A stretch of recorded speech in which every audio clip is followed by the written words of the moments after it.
Nagsalita na nga ang itinuturing na Queen Mother ni Danielle Padilla na si Carla Estrada upang ipagtanggol na ang kanyang anak na si Danielle laban sa mga taong sumisira di umano sa career ng kanyang anak. Ito ay sa kadahilan ng lumabas ang issue na nagkikita ng palihim ang kanyang anak na si Danielle at si Andrea Brillantes, na sa hanggang ngayon ay nananatili pa din na tahimik sa kabila ng naglalabasang mga balita. Alamin ang buong detalye. Makikita sa video na ito na present sa birthday ngayong taon ni Carla Estrada ang anak na si Danielle Padilla. Pero no show ang girlfriend nito na si Catherine Bernardo. Kasama din ni Carla ang kanyang mga anak at iba pang mga kaibigan niya sa showbiz na makikitang todo suporta sa kanya at kay Danielle sa kabila ng negatibong issue na kinakaharap ng anak na si Danielle Padilla. Ito ang mga naging pagtatanggol ni Carla Estrada sa kanyang anak na si Danielle. Hindi mo utang sa iba ang buhay mo. Huwag mong gawing props lang ang pagkatao mo para mapasaya mo lang ang iba.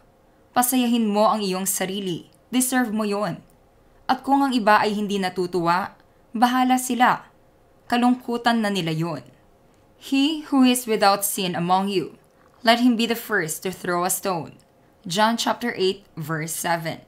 Your past mistakes are meant to guide you, not define you. Be strong and courageous. Do not be afraid. Do not be discouraged, for the Lord your God will be with you wherever you go. Nag-post pa siya ng isang cryptic post na tila ba simula na ito ng pagbabago sa karera ni Danielle Padilla.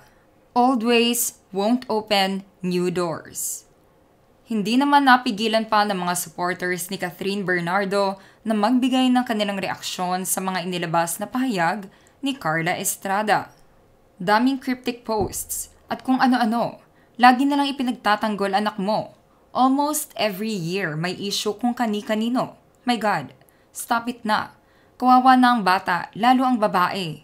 Wala namang mawawala sa lalaki. Sa mga babae, marami ang mawawala. Ay enabler, lalo na your past mistakes are meant to guide you. Totoo, pero paano yung nasaktan?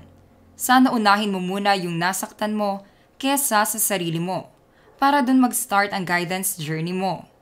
Pero utang nila sa fans ang success nila. Maraming mas gwapo at talented kaysa anak niya, pero hindi sikat dahil walang fandom.